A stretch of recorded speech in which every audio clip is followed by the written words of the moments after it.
This course is about turning Codex Desktop into a real engineering loop, not a one-shot prompt box, not a feature tour, and not the kind of workflow where you ask for a result, hope it works, and then clean up the mess manually. The skill we are building is different. We are going to use Codex Desktop as an operating environment for software work. Define the goal, give the right context, ask for a plan, watch the implementation, verify the result, repair what fails, and then extract the pattern into something reusable. That loop is the center of the entire course. A lot of people approach AI coding tools as if the main question is, what should I type? But the better question is, what loop am I running? If the loop is weak, even a good model can produce messy work. If the loop is strong, Codex becomes much easier to guide, inspect, and improve. So when I say loop engineering, I mean the discipline around that cycle. You are not just prompting. You are shaping the conditions that make good work repeatable. The loop starts with a goal. The goal tells Codex what we are trying to change, build, fix, or understand. A vague goal creates vague work, so we will practice making the target concrete. Then comes context. Context is the project, the files, the constraints, the prior decisions, and the things Codex must not break. In later lessons, this becomes project instructions, agents files, rules, and reusable working agreements. After that, we ask for a plan. Planning is where we slow the work down before we speed it up. Instead of immediately accepting a big edit, we make Codex explain the path, the assumptions, the risks, and the checks it intends to run. Then comes implementation. This is the visible work inside Codex Desktop. The thread, the actions, the file changes, the progress, and the handoff. But implementation alone is not the finish line. The next step is verification. We inspect what changed. We run the checks that matter. We compare the result against the original goal. And if something does not hold, that is not a reason to panic. It is evidence. That evidence starts the repair loop. Codex makes a change, we observe the result, we bring the failure back into the conversation, and the next step is based on what actually happened, not on guessing. Finally, when a loop works, we do not leave it as a one-time success. We turn it into a reusable workflow. That might become a prompt pattern, a checklist, a project rule, a skill, an automation, or a way to split work safely across larger tasks. This is the progression of the course. First, we build the smallest possible Codex Desktop loop. One goal, one visible action, one check, and one repair if the first attempt is not good enough. Then we learn why one-shot prompting breaks down and how to write a stronger task contract. Goal, context, constraints, and done when. From there, we move into plan-first work. We will make Codex reason about the change before it touches the project, and we will learn how to approve, reject, or reshape the plan. After that, we get serious about verification and repair. Errors, failing checks, confusing diffs, and incomplete results become inputs to the next loop instead of dead ends. Then we add control. Permissions, rules, hooks, and stop conditions keep the workflow from becoming random. They define what Codex can do, what it should check, and when the loop should pause for a human decision. Once that foundation is solid, we scale it. Skills let us package repeatable patterns. Automations help with recurring tasks. Worktrees and agent-style workflows help us isolate bigger changes. And the Capstone brings the whole system together. Goal, context, plan, implementation, failure, repair, evidence, and reusable workflow extraction. Everything important in this course happens through Codex Desktop. When we build, inspect, repair, and verify, the workflow is visible here. The composer, the project context, the thread, the plan, the progress, the outputs, and the final handoff. So the point of this first lesson is simple. This is the map. You are not just learning which buttons exist in Codex, you are learning how to think and work in loops. Now that we have the map, the next step is to build the smallest possible Codex Desktop loop. One goal, one action, one check, and one repair if it needs it. The map now turns into one tiny run. We start with the smallest useful goal, one markdown file that we can inspect. The target is intentionally small. We are not building an app, designing an architecture, or introducing advanced workflow tools. We want one file named tiny_loop_checklist.md, and we want it to contain the 5 parts of the loop. Those 5 parts are goal, prompt, codex action, result, and check. If all 5 are visible in the output, the loop is easy to understand instead of guessing from the conversation alone. Before the request goes in, define the finish line. A good result here means a short, beginner-friendly checklist under 120 words with exactly those 5 labels. Now the prompt goes into Codex Desktop. This is the prompt step, a clear request that points Codex toward one specific project change. When the request is submitted, the action step begins. Codex reads the workspace, creates the file, and reports what changed. The important habit comes after the response. We do not stop just because the chat says the work is done. We look for the artifact that was created. Codex shows the markdown file in the output. The operator selects the file from the output, and the file opens in the side panel. Now, the result is visible. The file is the evidence.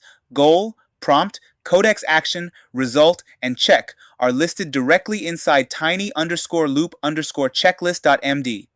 The check is simple, but it matters. Does the file exist? Is it short? Does it include the 5 labels? Is it still beginner-friendly? If yes, the first tiny loop is complete. This tiny example also shows the shape we will keep using. Start with a target, ask for one clear change, watch the action, inspect the result, and compare it against the goal. The pattern works here because the task is small. As soon as the work becomes less small, one-shot prompting starts to hide assumptions, missing context, and incomplete results. That is the next pressure point, keeping the same loop shape while the task becomes large enough for naive one-shot prompting to break down. A prompt is not the enemy. A good prompt is still one of the most useful tools in Codex Desktop. If the request is small, clear, and the finish line is obvious, one prompt can be exactly the right move. The smallest loop already showed that. We asked for one tiny result, watched Codex act, opened the file, and checked it. That worked because the job was narrow enough to hold in one request. Now we look at the point where that approach starts to bend. A one-shot prompt works best when the task is closed. You know the output, you know the limits, you know what good looks like. If Codex writes a short checklist, fixes a typo, renames a file, or explains a small concept, a single prompt may be enough. A loop is needed when the task hides decisions. The goal sounds simple, but the real work depends on context, constraints, trade-offs, risks, and evidence. In that situation, the first output can be useful, but it should not be treated as finished. Here is a neutral example. We ask Codex for a short checklist for a neighborhood coffee cart getting ready for its first Saturday morning. The request is natural. It names the output file. It sets a size limit. It does not tell Codex where to save the file. It does not give a long operating brief. That is the point. This is a normal one-shot prompt, not a structured loop. Codex starts working. It creates the markdown file. And from a distance, this looks successful. There is a checklist, the file exists, and the content is practical. But now we open the file and inspect the result itself. This is a useful first draft. It covers equipment, supplies, payments, setup, signage, and cleanup. If the goal was only to brainstorm a starting checklist, the prompt did its job. But if the goal was to actually prepare a real Saturday launch, the output is not done. It does not know the exact menu, expected customer count, local rules, weather plan, budget limit, staffing plan, or what must be checked before opening. It also does not define how we decide that the checklist is complete. That is why one-shot prompting fails on complex work. Not because the first answer is worthless. It fails because the first answer can look complete before the real requirements have been surfaced. This is the trap. The cleaner the first draft looks, the easier it is to stop too early. A loop changes the job. Instead of asking Codex to jump straight to the final answer, we give it a shape for the work. What is the goal? What context matters? What constraints must be respected? What does done mean?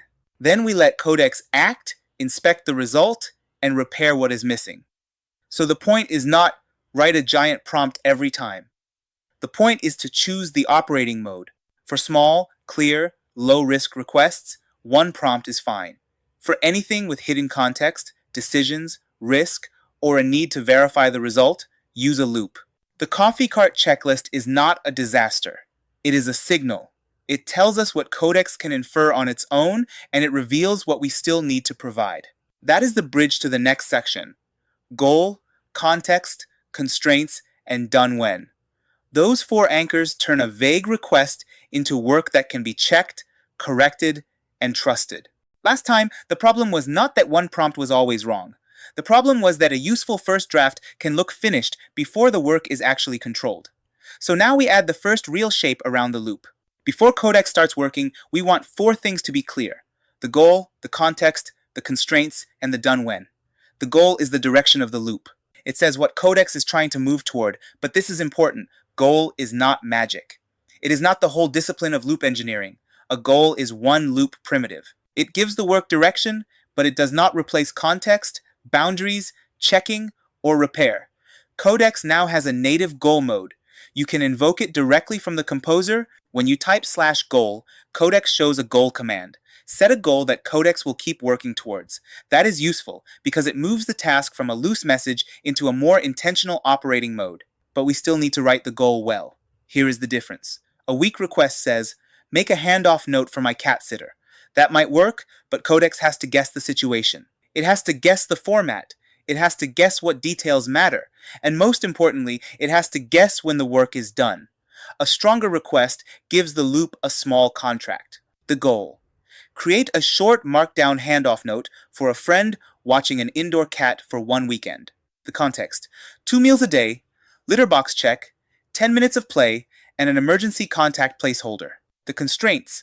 Keep it under 180 words. Friendly, clear, and organized with sections and checkboxes. The done when.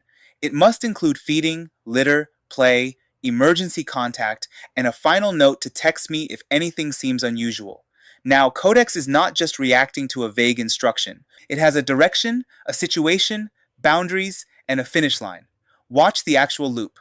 First, I open the native goal command. The composer changes from a normal prompt into a goal-oriented surface.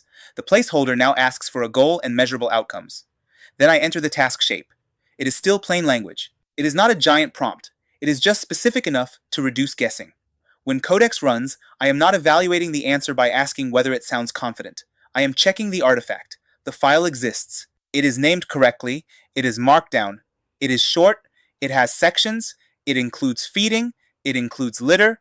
It includes play. It includes emergency contact. And it ends with the instruction to text if anything seems unusual. That is what done when gives us. It turns the output from something that merely looks plausible into something we can inspect. So the lesson is not always use the biggest prompt, and it is not click goal and the loop is solved.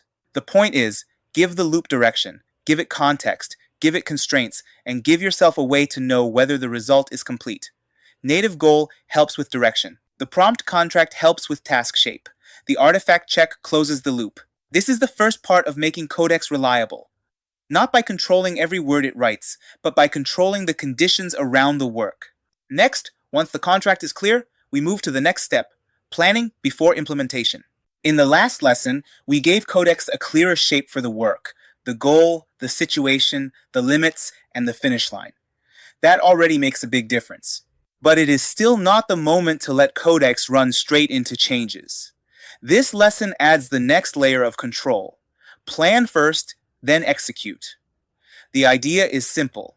Before Codex edits files, asks the terminal to run commands, or creates an output, we ask it to explain the path it intends to take.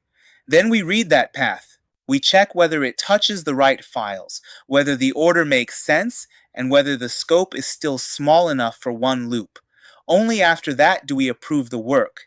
This turns planning into a gate, not a long document, not project management theater, a short checkpoint between intention and action. The demo is one step bigger than the last one. Instead of one handoff note, we now have a small community workshop folder. It has a README, a schedule, volunteer roles, materials, and a runbook. The task is still modest, but it has enough moving parts to justify a plan. We need a rainy day fallback. Codex should create one new Markdown file and add just one reference from the runbook to that file. Notice the instruction. Do not edit yet. First, propose a plan. That sentence changes the shape of the loop. Codex is not being asked to impress us with a finished answer. It is being asked to reveal its next move before it takes it. Here's the plan coming back. It names the files it intends to touch. It says the new file will be the rainy day plan. It says the runbook should get only a short reference. It also says it will verify that the new file exists and that the runbook points to it. This is the control point. If the plan were too broad, we could stop here.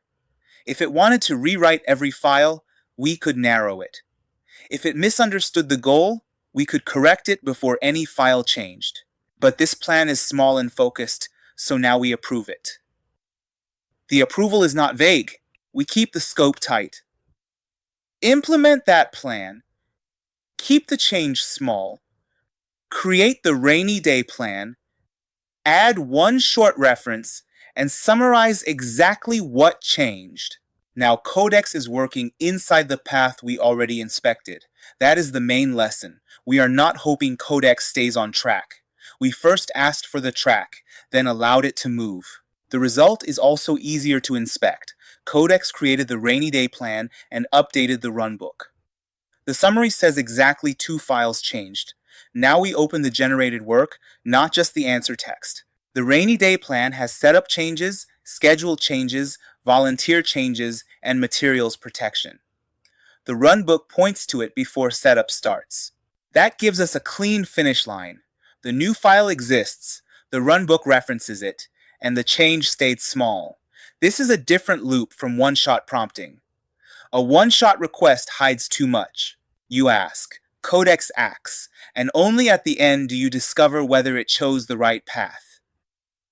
A plan-first request exposes the path early. You can approve it, shrink it, reorder it, or reject it before execution. So the pattern for this lesson is give Codex a clear task, ask for a plan only, read the plan, approve or adjust, then let it execute. Finally, inspect the real artifact. That is the progression from the previous lesson. First, we learned to define the work clearly. Now we are learning to control the transition from definition to action.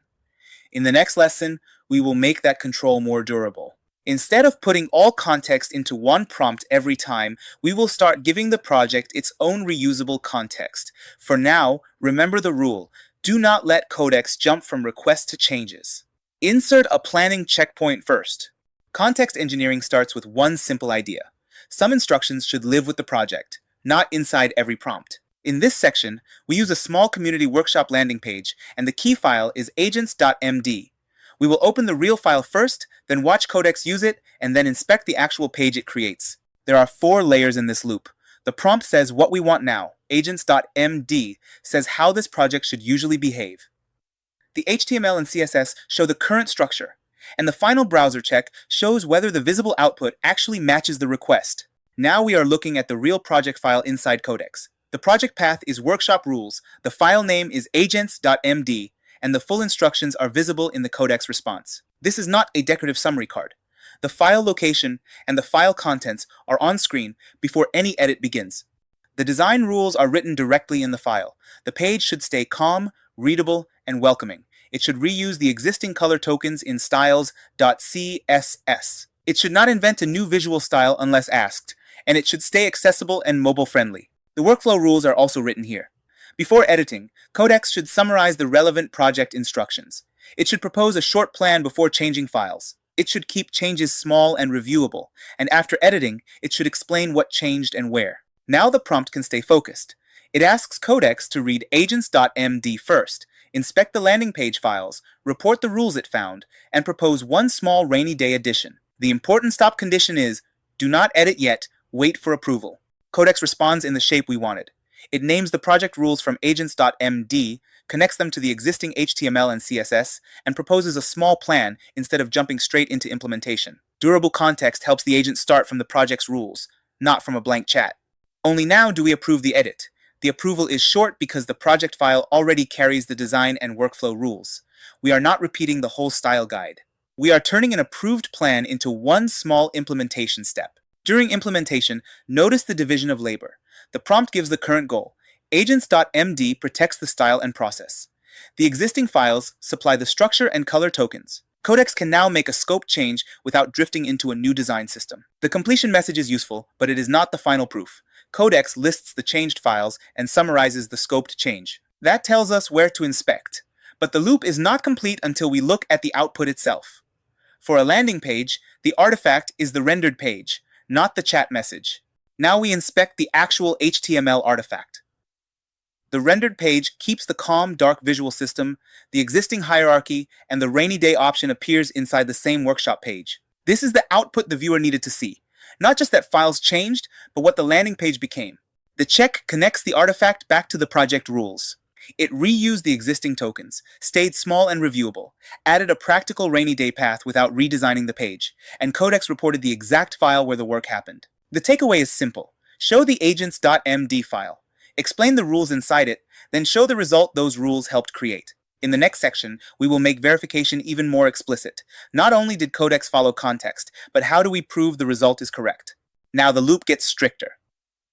A useful Codex result is not finished just because the first version looks plausible. In this section, done means there is evidence, the plan is visible, the change is inspectable, the check ran, and the real page proves the outcome. The common beginner mistake is to stop at a confident answer. Codex may explain what it did, but professional work needs a tighter handoff.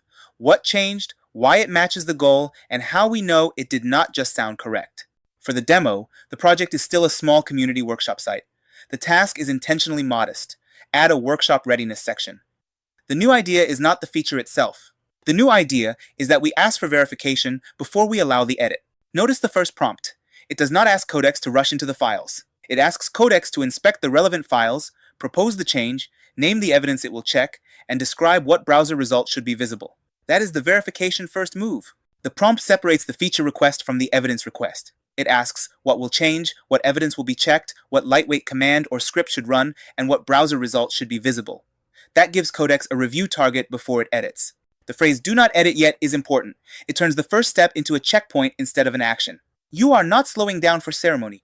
You are giving yourself a chance to reject a vague plan before any file changes happen. In a real team, this is the moment where the operator owns the direction. If the plan names the wrong files, skips verification, or proposes a style change outside the project rules, you stop here and redirect before the work spreads. This plan step is where you slow the loop down on purpose. You are looking for three things: the intended file changes, the specific checks that will prove them, and the visible result you expect to review in the app or browser. The evidence stack has layers. One layer is static, which files changed. One layer is executable, which check passed. One layer is visual, what the user can see in the browser. Strong completion usually needs more than one layer. When the plan is readable, the approval is not blind trust, it is a decision. You are saying, this scope is small enough, this proof is relevant enough, and this is the version of the task I want Codex to execute. Only after the plan is reasonable do we approve implementation. The approval is also specific. Make the smallest version, keep the existing style, add a lightweight verification check, run it, and summarize changed files, verification result, and browser evidence. The approval repeats the important constraints: smallest version, existing style, a lightweight verification check, and a final summary of changed files, result, and browser evidence. That repetition is deliberate. It keeps the loop aligned after planning. A useful approval also includes a done when marker. Here the marker is simple and explicit. It is not magic. It is a visible signal that the workflow reached the state we asked for, instead of quietly stopping halfway. During implementation, the important signal is not speed.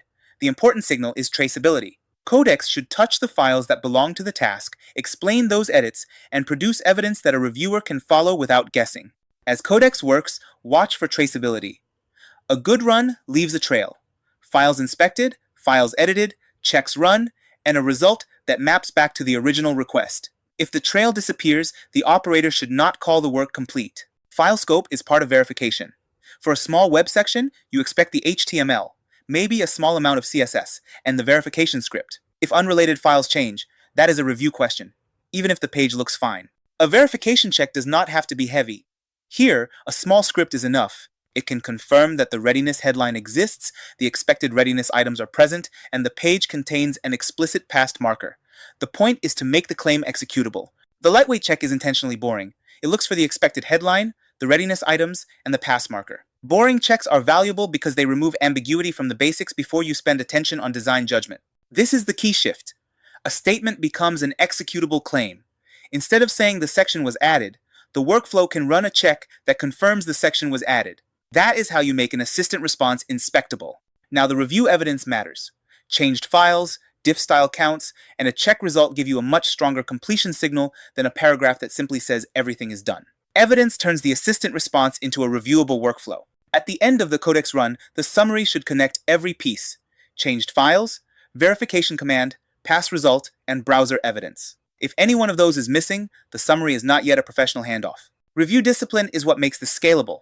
You do not need to manually inspect every character, but you do need enough evidence to know where to look and enough proof to catch the most likely mistakes.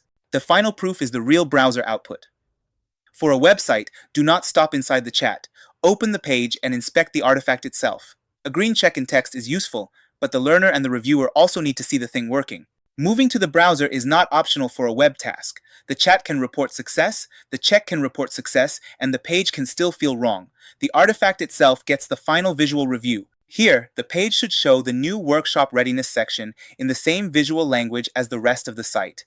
The section should feel integrated, not pasted on. Verification includes both content and fit. The result has to be present and appropriate. When the readiness section appears, inspect how it fits the existing page. Does it reuse the visual language? Is the hierarchy readable? Does it feel like part of the site rather than an isolated block? Verification includes product judgment. The past marker is not decoration. It is a simple demonstration of a done when condition. The work can point to a concrete signal that says the expected content was found and the check completed. In real projects, this might be a test, a lint command, a screenshot comparison, or an integration check. Now the workflow has a complete chain: a plan before editing, a bounded implementation, an executable check, and a browser result. That chain is the difference between a generated answer and a verified piece of work. The pattern is reusable. Before the edit, define the evidence. During the edit, keep the change small enough to review. After the edit, run the check and inspect the actual output. That sequence is what keeps the loop grounded. A weak done sounds like, I changed it and it should work. A strong done sounds like, I changed these files, this check passed, and this is the output you can inspect. The difference is not ceremony. It is how you prevent invisible mistakes from becoming accepted work. As the operator, your job is to keep asking for proof at the right level. A tiny visual change may need a tiny check. A risky workflow may need tests, logs, screenshots, and manual review. Match the evidence to the risk, but do not skip the evidence. That is the verification first loop. Plan the proof, make the change, run the check, and inspect the real result. Once you can do this when everything works, the next skill is handling the moment when the check does not pass. After verification first workflows, the next question is what happens when the proof fails. That is not the moment to panic, and it is not the moment to throw a giant new prompt at Codex. It is the moment to start a repair loop. A failed check is useful information. It tells us what the system actually observed, where the mismatch lives, and what evidence will prove the repair. The operator's job is to carry that signal back into Codex without carrying every unrelated thought with it. In this lesson, the project is a small activity dashboard. It already has a browser page, a filter interaction, and a verification script. The failing evidence is narrow, the outdoor filter is broken, and the page still says the repair proof is pending. Watch the shape of the first message. It does not say, fix the whole app. It gives compact evidence, the exact command, the failing output, the expected behavior, the source of truth, and the few relevant files. That keeps the repair thread clean. This is context hygiene in practice. We mentioned the files that matter for this failure: the page, the style sheet, the small interaction script, and the verification script. We do not dump unrelated project history or ask Codex to rediscover the whole world. The first instruction is also important. Inspect those files and propose a minimal repair plan, but do not edit yet. A repair loop still needs a checkpoint. If the plan is wrong, we catch that before the model changes the project. Codex now has to connect the evidence to a likely cause. For this type of front-end bug, the cause is usually small. The button uses one data attribute, while the script reads another. That is exactly the kind of failure a focused loop should isolate. Once the plan is reasonable, the approval message stays small. It tells Codex to make the smallest repair, preserve the existing design language, run the same check, and report changed files plus evidence. We are not opening a new task. We are closing one failure. During the edit, keep watching for scope. A professional operator does not reward broad motion. We want a targeted change that explains the failing evidence and leaves the rest of the project stable. The rerun matters. If the source of truth was Python verify_repair.py before the repair, it should still be the source of truth after the repair. Changing the test to make the failure disappear is not repair. It is moving the goalpost. The final answer should be reviewable. It should tell us what changed, what command passed, and what behavior is now true. That is the difference between a useful repair loop and a vague statement that things should work now. This is also where context rot starts if you are careless. If you paste 10 old errors, 5 abandoned ideas, and unrelated files into the same thread, Codex may optimize for the wrong story. Good repair prompts are small because the failure is specific. Notice the source of truth discipline. There is a named verification command, a visible browser behavior, and a clear completion marker. The repair is not complete when the model sounds confident. It is complete when the evidence matches the expected behavior. Once Codex has produced passing evidence, we still inspect the real artifact. The check proves the code-level contract. The browser proves the user-facing behavior. Repair loops become reliable when both sides agree. Now the page is opened directly in the browser. This is not a screenshot inside a slide. It is the live local artifact, so the filter behavior, status line, and proof panel all belong to the same source that Codex repaired. When the outdoor filter is selected, the dashboard should narrow to outdoor activities instead of leaving every card on screen. This gives the viewer a concrete behavior to check, not just a green line in a terminal. The proof panel is deliberately plain. Repair proof passed. It is not decoration. It is a visible handoff marker that tells us this browser state is the repaired state, tied back to the verification command. At this point, we have two forms of evidence, the small automated check and the manual browser inspection. They are not competing sources of truth. They reinforce the same claim from two different angles. The reusable pattern is simple. Capture the failed evidence, narrow the context, ask for a minimal plan, approve the focused repair, rerun the same check, and inspect the real output. That sequence keeps the loop under control. Context hygiene has 3 practical rules. Keep one coherent thread per work unit. Bring only the evidence that explains this failure. Preserve one source of truth, so the model, the operator, and the artifact are all aiming at the same target. The weak version is, it failed. Please try again. The strong version is, this command failed. This behavior is expected. These files are relevant. Propose the smallest repair, and prove it with the same check. That difference is the skill. Repair loops are stronger when the evaluation criteria are explicit. The next layer is review and evaluator thinking, turning good enough into a checklist, a regression example, and a repeatable standard for future work. Now the loop gets more professional. A repair that passes once is useful, but a workflow you can trust needs review criteria and a small regression check that proves the same bug does not come back. For this lesson, the demo is a small browser game. Workshop Rescue Grid. The player moves across a grid, collects tool tokens, avoids hazards, and wins only when the game state, score, and message all line up. This is still small enough to understand, but it is no longer a one-line toy.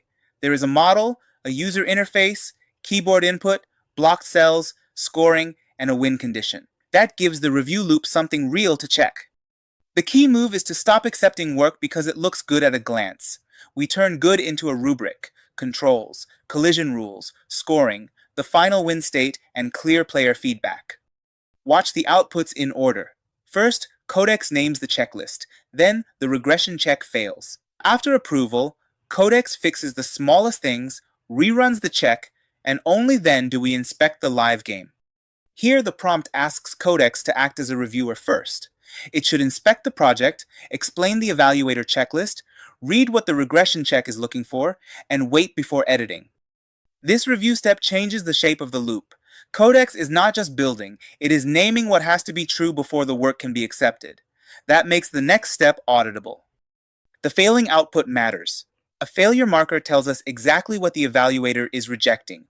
The rubric file is missing, the score does not increase, hazards do not block movement, and the win message is not the promised one. Now, there is a human review moment. The plan is small enough to inspect, the target is explicit, and the next message approves only the focused fix instead of inviting a broad rewrite. After approval, the important output is not just changed files. The important output is the repeated check. The same evaluator runs again after the fix, so the loop cannot declare victory without evidence. The rubric becomes an artifact.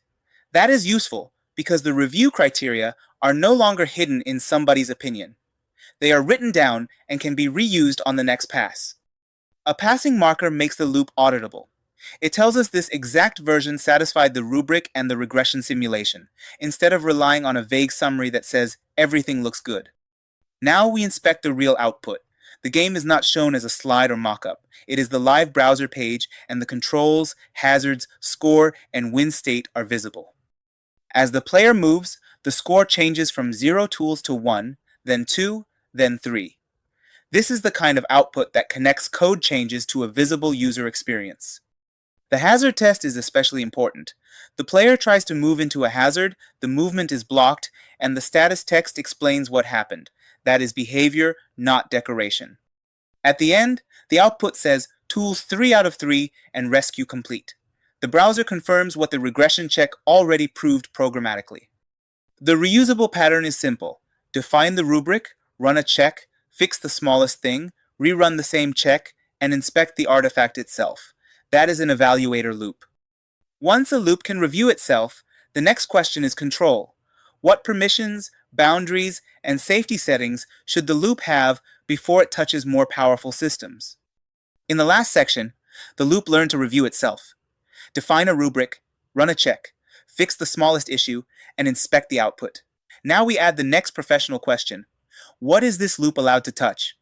A capable agent can move fast, but speed is only useful when the work stays inside a clear boundary.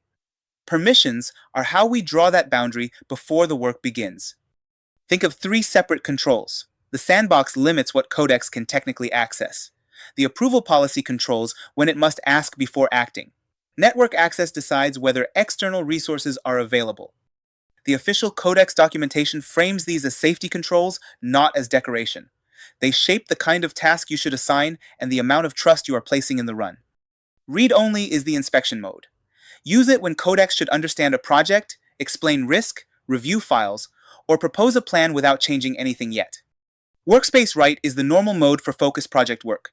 Codex can edit the files in the current workspace, but the task should still be specific and bounded. Full access belongs to situations where broad file system control is intentional.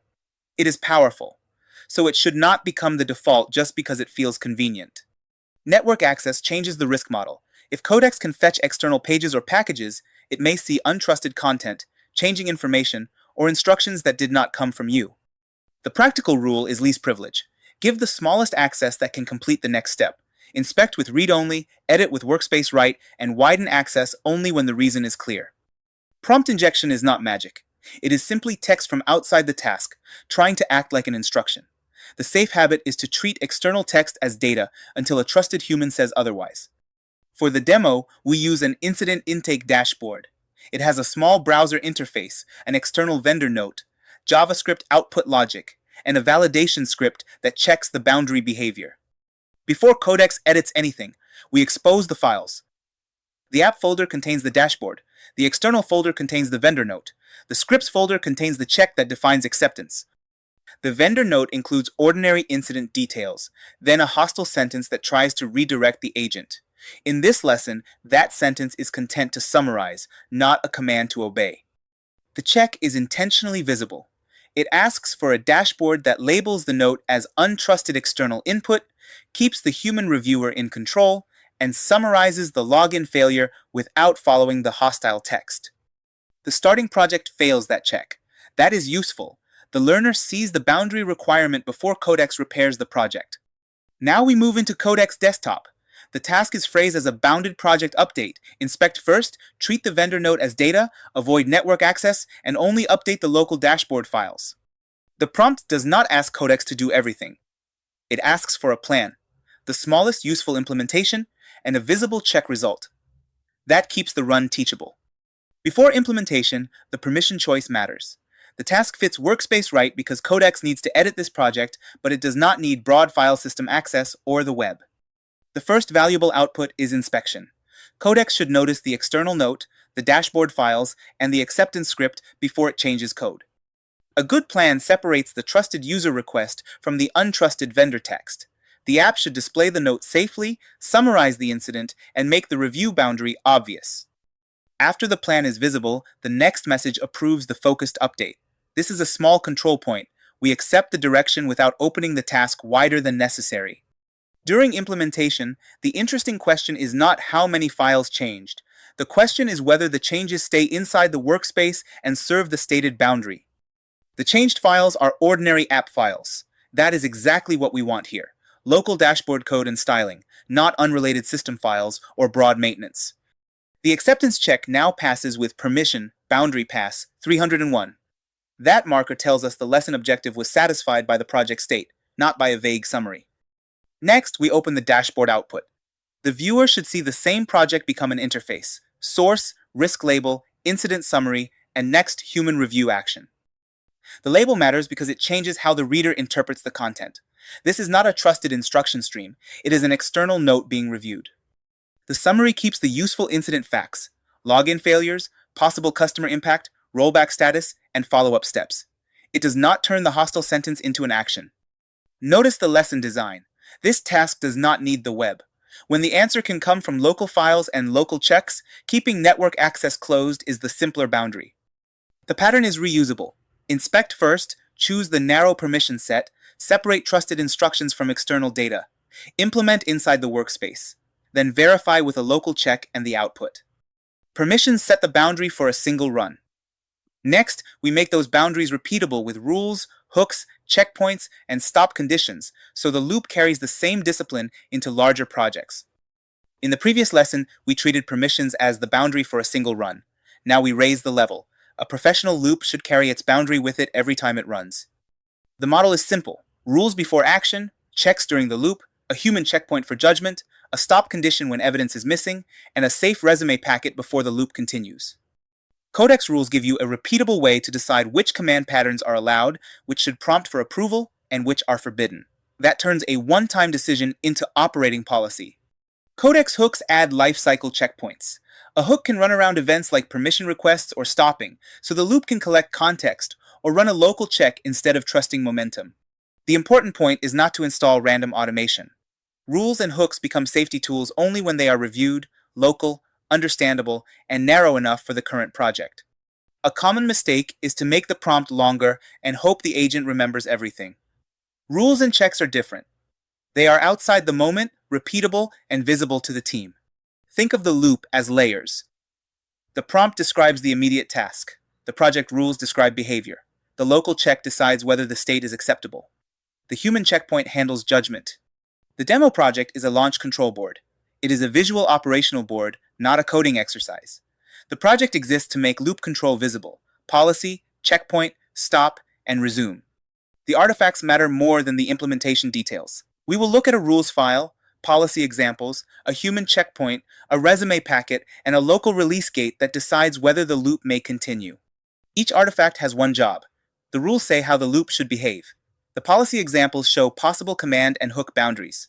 The checkpoint records a human decision. The resume packet carries evidence forward.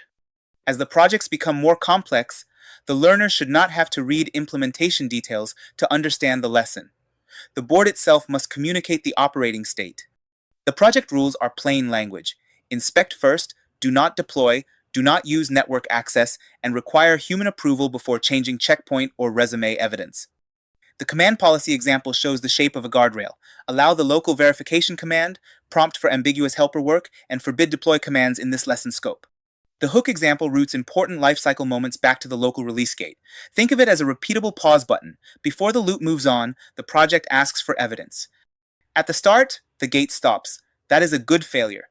It means the loop does not continue until the human checkpoint, the resume packet, and the visible board all agree.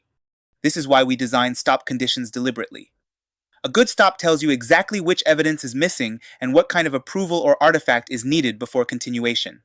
Before we ask Codex to act, we already know what a safe loop should do. Inspect, plan, ask, change only local evidence, rerun the gate, and summarize the result. The prompt we send to Codex is deliberately operational. Inspect the project, explain the missing guardrail evidence, plan first, wait for approval, then make only local changes, and run the gate again. Now we move into Codex Desktop. Notice the pattern before any edit. The task asks for inspection first, not a blind fix, and it keeps the boundary inside this local project. Codex reads the project and the gate output. The useful evidence is the stop marker, the missing checkpoint, the missing resume packet, and the specific board phrases the operator expects to see. The loop is intentionally slower here. It is reading the gate output and turning the missing items into a short plan. That is the moment where engineering replaces guesswork. The stop marker is not an obstacle to remove. It is an instruction to create the missing evidence. If the gate is right, the correct response is not to weaken it. The plan is the control surface. Codex names the board file, the human checkpoint, the resume packet, and the release gate. It also says what should remain unchanged. A useful plan names the exact artifacts: the board, the human checkpoint, the resume packet, and the local gate. That makes the next approval specific rather than vague. Notice that the plan does not start by editing the gate. In a controlled loop, the check is the measuring instrument. You change the evidence first, then rerun the same measurement. This is the human checkpoint. The loop is paused, even though the fix is obvious. The lesson is that obvious is not the same as authorized. A checkpoint should answer one question. Is this next action allowed now, under this scope, with this evidence? If the answer is not explicit, the loop should keep waiting. The approval is narrow. Update the visible board and the checkpoint and resume artifacts. Run the local gate and do not deploy or use network steps. The edges of approval matter. Local board and artifact updates are allowed. Deploys, network calls, and unrelated changes are not. That is how a loop stays powerful without becoming careless. After approval, Codex edits only the local guardrail artifacts. The value is not the amount of change.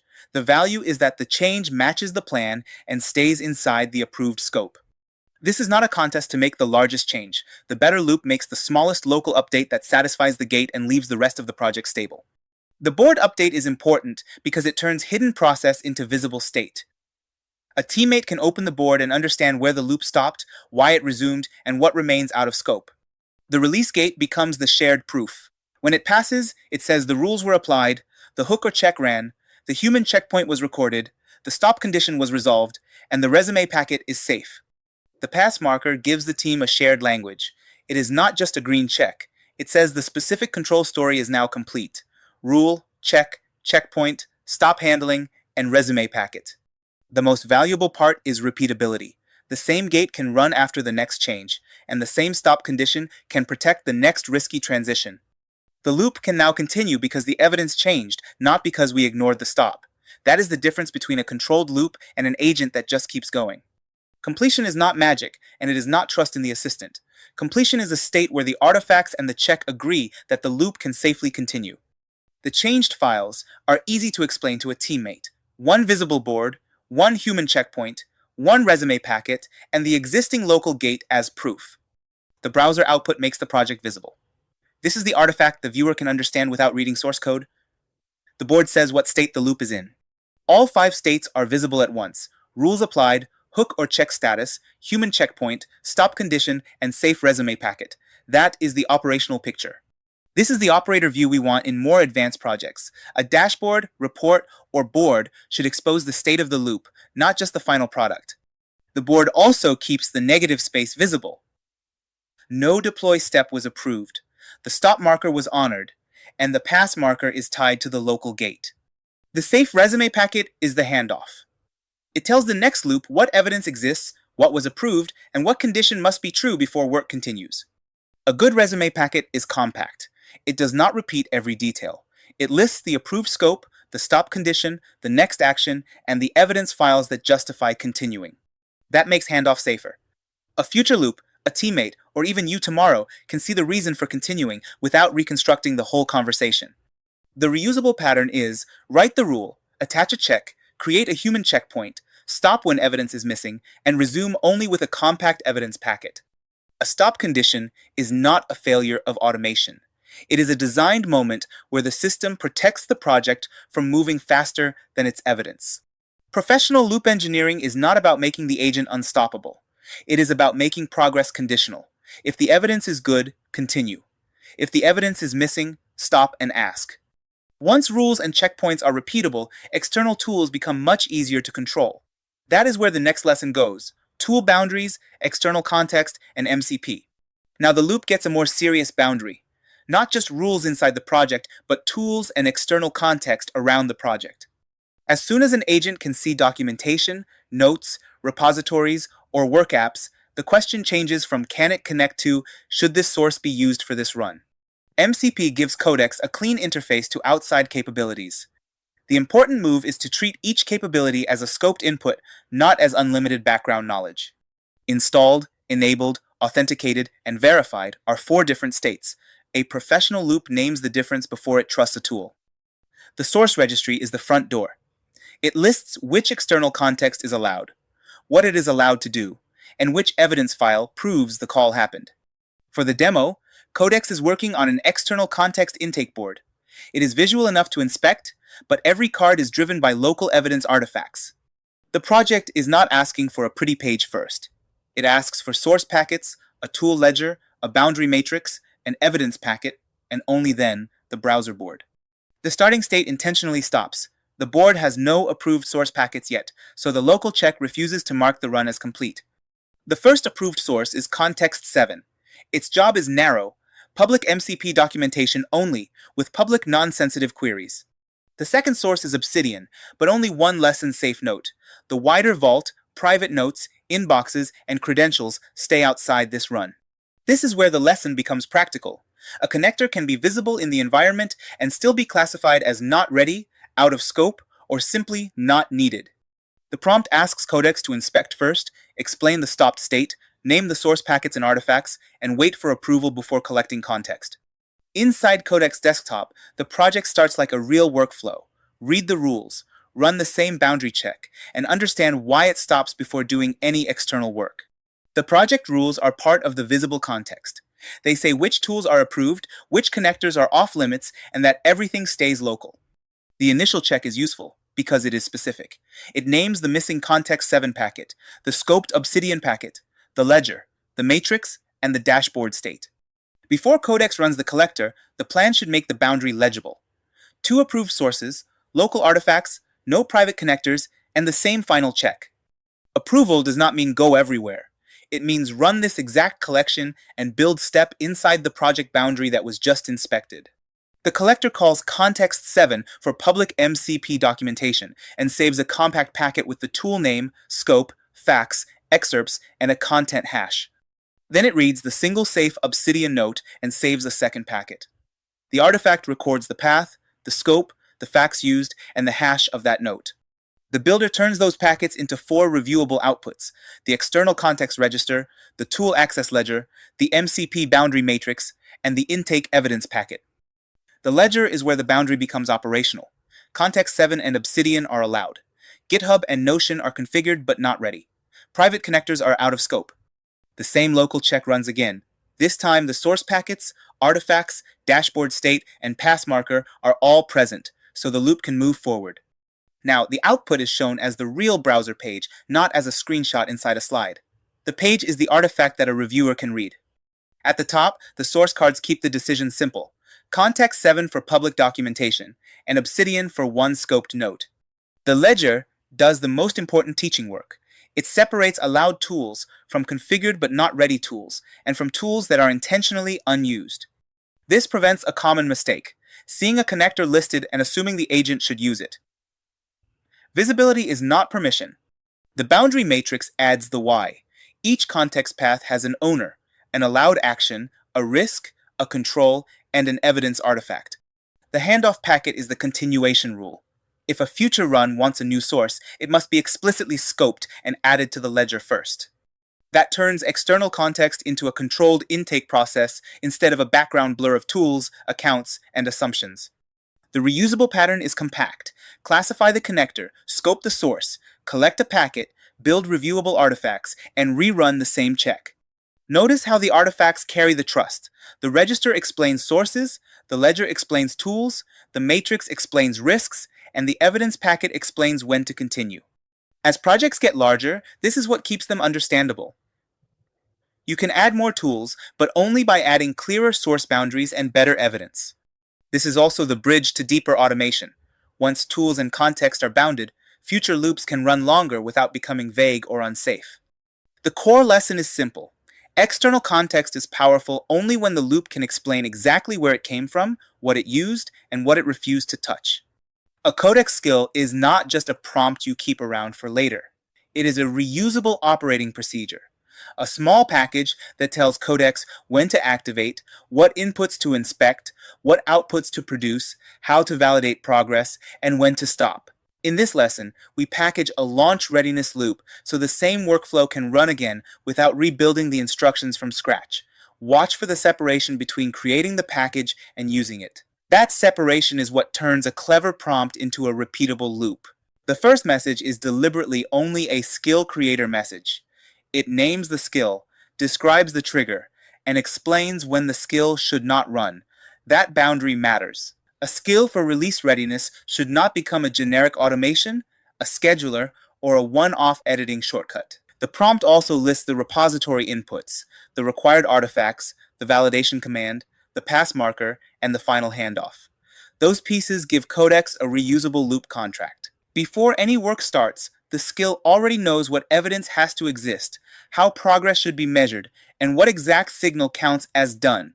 After Codex creates the package, the important artifact is the repository scoped skill.md file.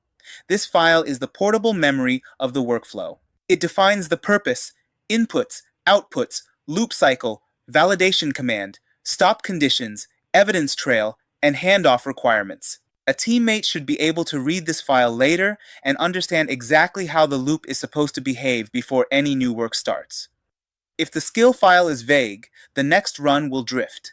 If the skill file is specific, the next run starts with structure. Only after the skill exists do we send a second, separate message that invokes it. This separation is the core lesson.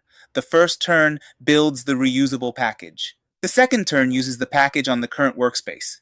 That makes the process inspectable. We can see the skill file, then we can watch Codex apply the skill to the launch readiness workbench instead of hiding both steps inside one large prompt. The viewer can tell which part defines the procedure and which part executes the procedure. The loop begins by creating state and early evidence, not by claiming success. Codex writes the first round artifacts, updates the dashboard data, and runs the checker. The checker blocks because the repository does not yet have enough round artifacts. That is useful feedback. A good loop treats a failing check as the next instruction. Add the missing evidence, reduce the next blocker, and keep the metrics moving in the right direction. The failure is not a setback. It is the loop showing exactly what still needs to be made durable. In the middle of the run, the skill is doing the repeatable work that would normally be easy to forget. Each round records a focused gap, the files changed, the evidence added, the metric movement, and the validation result. Readiness and evidence climb. Risk and blockers drop. The dashboard is not a decoration. It is a compact view of the same state the checker will later verify. This is where a reusable package pays off. The loop keeps its own bookkeeping while it continues to improve the workspace. The last rounds close the remaining blockers and write the final handoff. Notice the stop condition. Codex does not stop because the page looks plausible, and it does not stop because several files changed. It stops when the validation command prints the pass marker. The final handoff then records the metric state, the evidence trail, the validation command, and the pass result, so another operator can continue from a clear launch packet. That is the difference between finishing a task and leaving behind an auditable loop outcome. The final dashboard turns the loop history into something a human can scan quickly. The top line shows the gate, the 4 headline metrics, and the completed pass marker. The timeline preserves all 10 rounds, so the improvement is visible, not just asserted. At the bottom, the evidence trail and handoff point back to the artifacts on disk. That is what makes a skill useful. It packages the procedure and leaves behind proof that the procedure ran. Once you have this pattern, you can adapt it to reviews, releases, research packets, QA passes, and any workflow that needs repeated progress with a clear stopping rule. In the previous part of this course, we turned a repeatable workflow into a reusable skill. In this lesson, we put that skill on a native Codex schedule. The goal is not to create a reminder. The goal is to build a supervised loop, a task that wakes up, checks the project, writes evidence, reports only what matters, and leaves a clear handoff for the next human review. We start from the official automations page, because this feature has very specific behavior. Codex automations run recurring tasks in the background. They can be project scoped, they can use the same skills and settings as normal Codex work, and they report results through the scheduled task surface and the triage-style inbox. The important detail is that automation is not just a long prompt, it is a recurring operating contract. When you read the automations page, treat it as a product design guide, not only as a feature reference. The scheduled task surface gives you persistence, recurrence, and a place where results can land. But it does not automatically make the task useful. Usefulness comes from the operating design you put into the prompt. What state to inspect, what evidence to write, which changes are safe, which changes are out of scope, and what kind of result deserves attention from a human reviewer. Think of the scheduled run lifecycle as wake, load context, evaluate, act, verify, report, and sleep. Wake is the cadence. Load context is the project and memory the task can use. Evaluate is the inspection step. Act is the smallest safe change. Verify is the checker and artifacts. Report is the result surface. Sleep means the task is done until the next scheduled window. Naming the lifecycle keeps the automation from becoming an open-ended chat. The documentation gives us 3 design constraints. First, the prompt has to be durable, because it may run when you are not watching. Second, the task needs a clear cadence, hourly, daily, weekly, or a custom cron-style schedule when the app exposes it. Third, the automation should know when to report, when to stay quiet, and when to stop and ask for input. That report policy is what keeps a scheduled agent from becoming noise. The difference between a helpful automation and a noisy automation is the report contract. A noisy loop announces every run. A helpful loop reports only when the result changes the operator's decision. In a release readiness monitor, that means blockers, risk movement, missing evidence, stale handoff files, or a checker failure. If nothing important changed, the automation can still update its run files, but the user-facing result should stay quiet or be easy to archive. There are 2 mental models to keep separate. A standalone scheduled task is a recurring monitor that can be reviewed independently.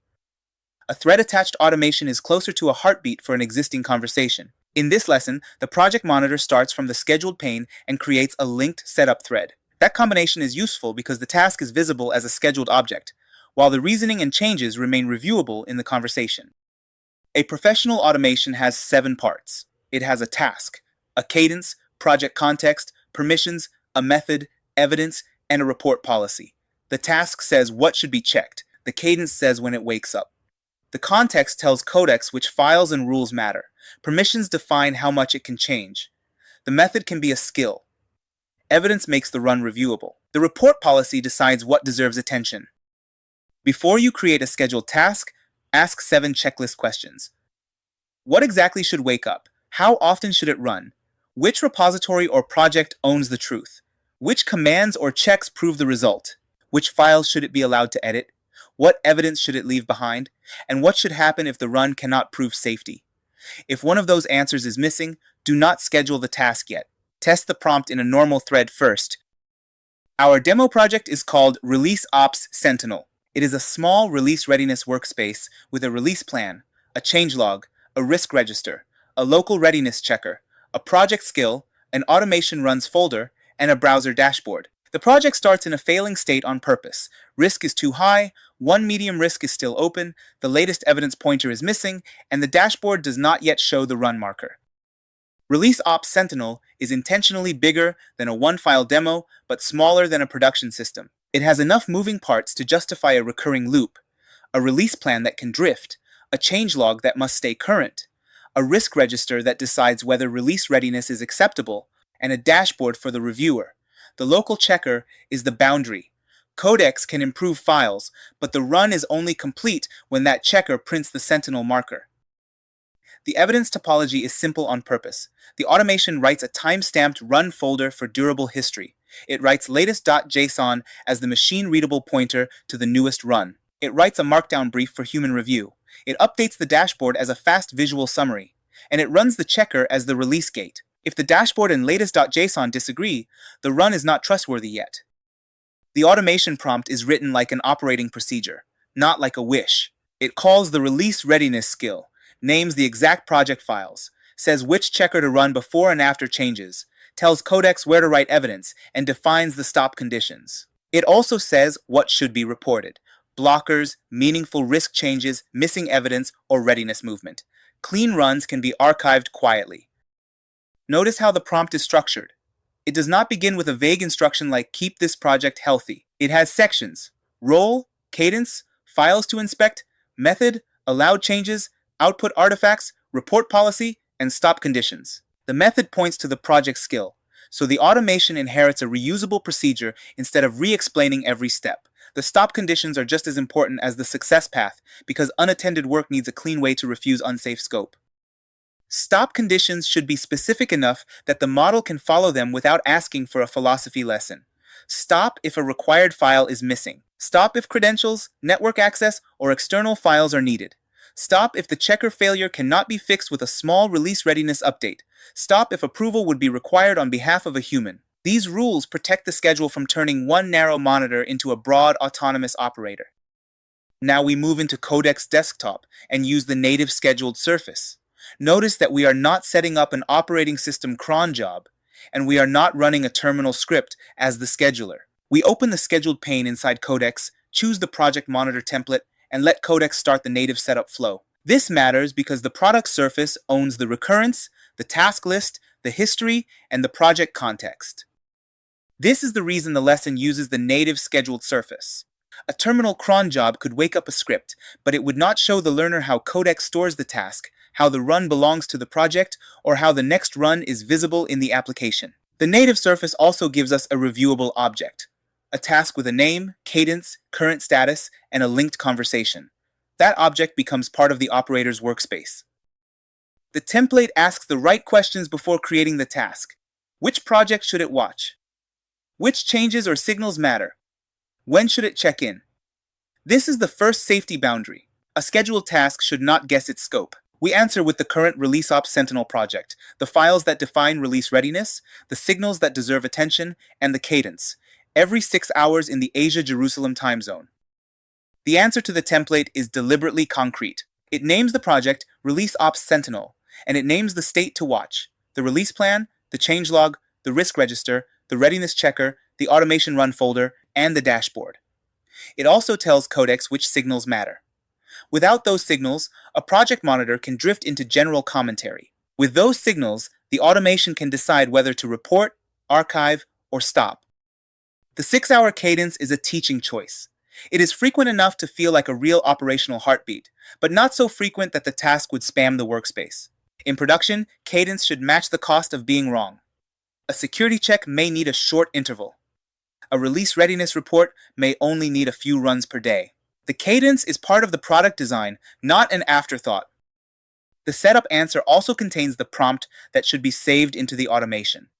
It explicitly invokes the release readiness skill, tells Codex to run one Sentinel pass, and limits the scope to this repository. It must read the project rules, inspect the plan, changelog, risk register, and dashboard, run the local checker, write evidence under automation runs, update latest.json, and update the dashboard. The prompt also narrows permissions through language. It says one Sentinel pass. It says stay inside this repository. It says no external assets and no network calls for the dashboard. It says update release readiness evidence, not the whole product. That kind of boundary is not bureaucracy. It is what makes recurring work safe enough to run again tomorrow when nobody is actively steering the model. Codex now turns the setup into an actual scheduled task named ReleaseOps Sentinel. Then we ask for the first check immediately, because the documentation recommends testing a prompt before trusting the schedule. The first run behaves like a supervised loop. It reads the current state, runs the readiness checker, sees the failing conditions, and begins making the smallest release readiness updates that satisfy the operating contract. The first run is the most important run. Do not create a scheduled task and walk away. Ask it to run immediately, then inspect what it did. Did it touch the right files? Did it run the checker? Did it write evidence in a predictable location? Did it over-report?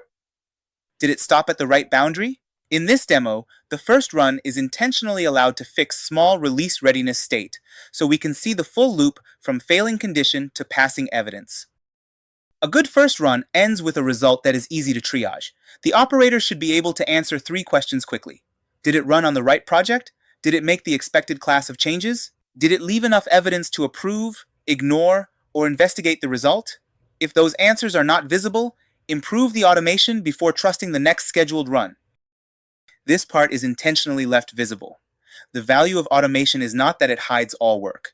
The value is that it can repeat a careful method. Here, Codex closes the release risk item, lowers the risk score, updates release notes and the plan, writes a run brief, writes automation, runs latest.json, and patches the dashboard. When a patch fails, it retries with a narrower edit instead of changing the whole project. While Codex works, watch for evidence, not magic. It is closing a release plan item, updating risk data, adding a changelog note, writing the run brief, and refreshing latest.json. Each file has a purpose. The brief is for humans. Latest.json is for tools and dashboards. The dashboard is for fast review. The checker is for objective completion. A scheduled loop becomes trustworthy when those artifacts agree with each other. There is also a small but useful repair moment. When a change does not apply cleanly, Codex does not abandon the automation or rewrite everything from scratch. It narrows the edit and tries again. That behavior is exactly why the prompt should prefer local, repeatable checks and small changes. In a scheduled run, you want the model to converge on the smallest safe update, not expand the scope just because the first patch was inconvenient. The local checker is the teacher's best friend in a lesson like this, and it is also the operator's best friend in a real automation. It turns a fuzzy instruction into a measurable completion condition. The model can explain, but the checker decides whether the release readiness state is acceptable. That keeps the video grounded. We can see the run move from failing project state to passing Sentinel output. The run finishes with a clear evidence trail. The local checker prints the pass marker, readiness is 94, risk is 18, and the changed files are visible in Codex. Then we return to the scheduled pane, and the task is listed as ReleaseOps Sentinel, with the next run and the every 6 hours cadence. That is the native automation surface doing more than a chat message. It now owns a recurring project monitor. After the run, the scheduled pane is not just a navigation tab. It is run history and operator memory. You can see the task name, the project, the cadence, and the next run. You can open the linked thread and review what changed. That makes the automation auditable. The conversation, changed files, latest run pointer, and dashboard all tell the same story. This was a scheduled project monitor with a bounded release readiness outcome. The review surface has 2 layers. Inside Codex, you can review the conversation, changed files, and environment panel. Outside the chat, you can inspect the files the run produced. The 2 layers should reinforce each other. The Codex thread tells you how the task reasoned. The artifacts tell you what state it left behind. Together, they make a scheduled run much easier to debug later. After the first run, we do one review pass. The checker is already passing, but the dashboard can be more useful to a human reviewer. So the same thread improves the dashboard to show the evidence ledger, latest.json, report versus archive policy, stop conditions, and handoff. This is the habit to build. After the first scheduled output, refine the reporting surface before letting the loop run unattended. The refinement pass is not a second automation. It is a human review of the first scheduled output. The checker passed, but the dashboard needed to explain the result better. This is a realistic step in production. The first run proves the mechanics. Then the operator improves the reporting surface. A good dashboard reduces future triage time because the next reviewer does not need to reconstruct the run from raw chat history. Here is the live dashboard. It shows the run ID, the pass marker, readiness, risk score, the evidence ledger, the run brief, latest.json, what changed, what should be reported, what should be archived quietly, and when the next scheduled check should happen. This is what makes a recurring agent inspectable. Every run leaves reviewable state outside the chat transcript. Read the dashboard like an operator. The top cards answer: did the run pass? What was the risk score? And which run ID is current? The evidence ledger answers: which artifact should I open if I need details? The change section answers: what did the automation actually do? The report versus archive section tells future runs when to interrupt the user. The stop conditions say when automation must refuse to continue without a human decision. The report versus archive policy is a small section, but it is one of the most important parts of the dashboard. If every scheduled run demands attention, users will ignore the system. If the automation never reports, users will miss important changes. The policy defines the middle path: report meaningful changes and failures, archive clean no-change runs, and always leave enough evidence for later review. Scheduled automation is more powerful than an ordinary prompt because it can run when you are not present. That means the permission model matters. In a real project, prefer the smallest useful permission level. Keep the task inside the repository, make the checker local and repeatable, and include stop conditions for missing files, credentials, network access, and decisions that require human approval. A good automation does not try to be brave, it tries to be predictable.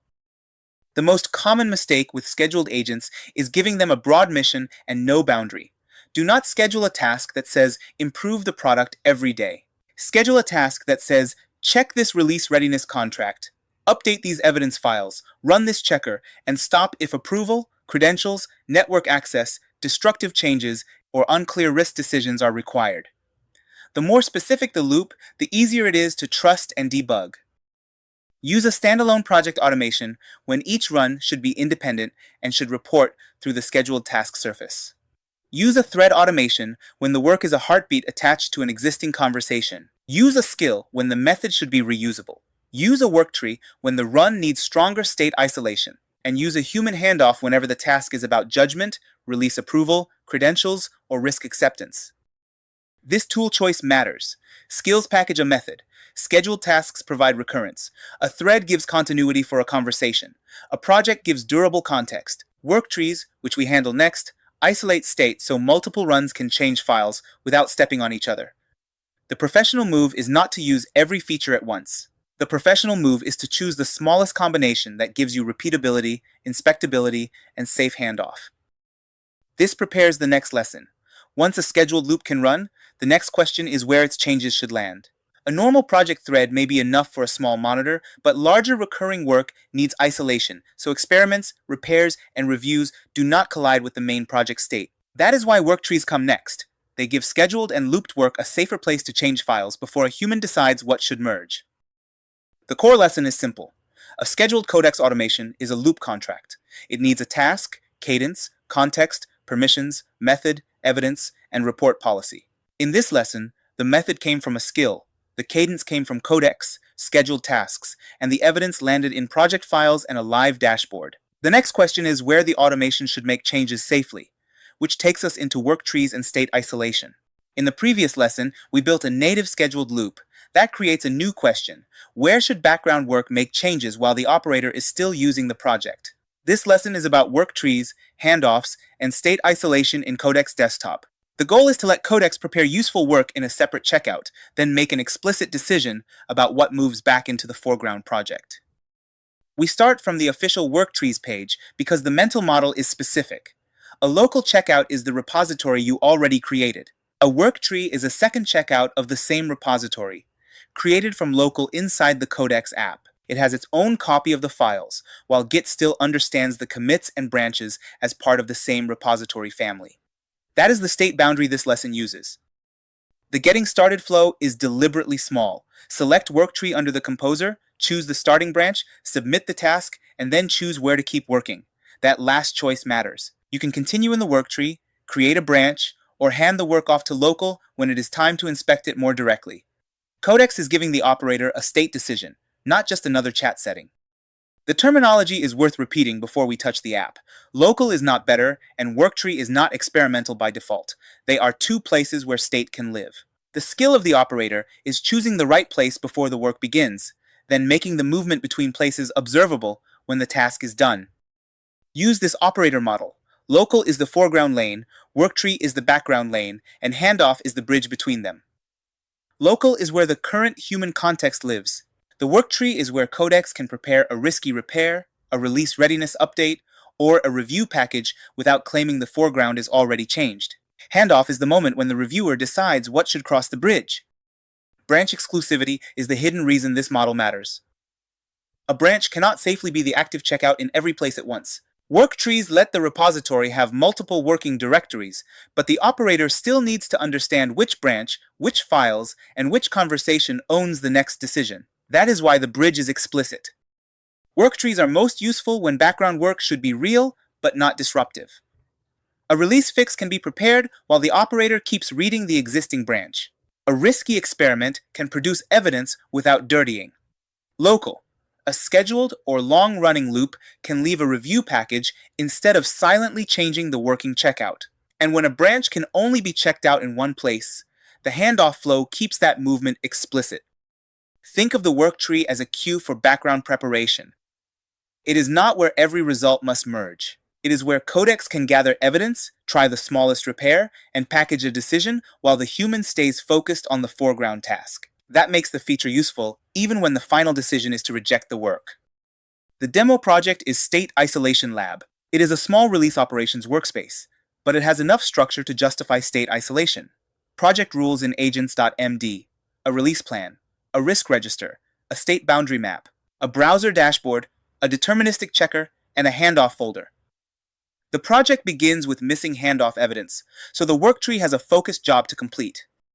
The prompt is written like an operator request, not like a file editing script. It asks Codex to prepare rollback readiness evidence in a worktree, keep the local foreground protected, write a readable handoff brief, update a JSON pointer, refresh the dashboard, and run the checker until the state is review ready. It also asks Codex to explain the handoff decision rather than pretending that all state is already merged. The done when clause is what turns the prompt into a worktree task. Done is not simply writing files. Done means the handoff artifacts exist, the dashboard agrees with the JSON pointer, the risk score is reflected consistently, and the checker prints the marker. Without that done when clause, the worktree could finish with a persuasive summary but no dependable state. The file roles are part of the lesson. Agents.md tells Codex how to behave in the project. The release plan says what kind of review is being prepared. The risk register gives the work a measurable score. The state boundary map separates local, worktree, and handoff responsibilities. The handoff folder is the bridge from background output to foreground review, and the checker is the objective gate that keeps the package from becoming a pile of unverified edits. Now we move into Codex Desktop. The project is selected, and the composer is set to new worktree on the main branch. That single selector is the boundary decision. If this were a normal local thread, every edit would be aimed at the foreground checkout. By choosing worktree before submitting the task, the operator is telling Codex to prepare the work in a separate Git checkout first. The task is submitted from the worktree composer. Watch for the important transition. Codex creates the worktree and starts the conversation there. The prompt is not asking for a detached report. It asks for actual project artifacts, the handoff brief, the latest handoff pointer, the risk data, the dashboard, and the local checker result that proves the package is ready to review. Notice that the task does not depend on a private service or a hidden production account. The setup files make the project self-contained, so the worktree can run the same local checker and produce the same artifacts from a clean checkout. That is a practical production pattern. If the background lane needs special setup, make the setup explicit. Otherwise, every handoff becomes a mystery about which local state happened to exist on one machine. Inside the worktree, Codex first reads the project rules and then runs the checker. The checker fails at the beginning because the handoff package is incomplete. That failure is useful. It proves the worktree is not just writing prose. It has a measurable completion condition. The background lane can now change files until the same checker prints the pass marker.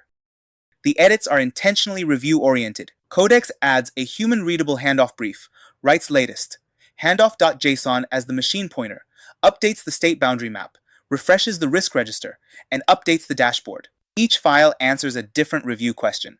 What changed? Where should the reviewer look? What is safe to move? And what is still only background work?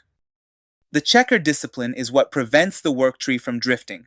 Codex can update pros, JSON, and the dashboard, but the package is not complete until the checker agrees. In a larger repository, that checker might be a test suite, a linter, a release readiness command, or a custom validation script. The important idea is the same. Background work should leave behind a repeatable command that foreground reviewers can run again. When the worktree run finishes, Codex shows the changed files and the result summary. This is the moment to slow down. A changed file list is not enough by itself, but it is a useful map of the package. We can see the handoff brief, the JSON pointer, the dashboard, the risk register, the release plan, and the state boundary map. The background lane has produced something reviewable. Treat the changed files as a review index, not as automatic acceptance. A worktree can prepare many useful changes, but local remains the protected baseline until someone chooses a path forward. This distinction is what makes the feature powerful for advanced loops. You can let background work be ambitious without letting it silently redefine the foreground project state. The review package is the proposal. The handoff decision is the operator action. Next comes the handoff decision. The worktree dropdown exposes the path back to local checkout.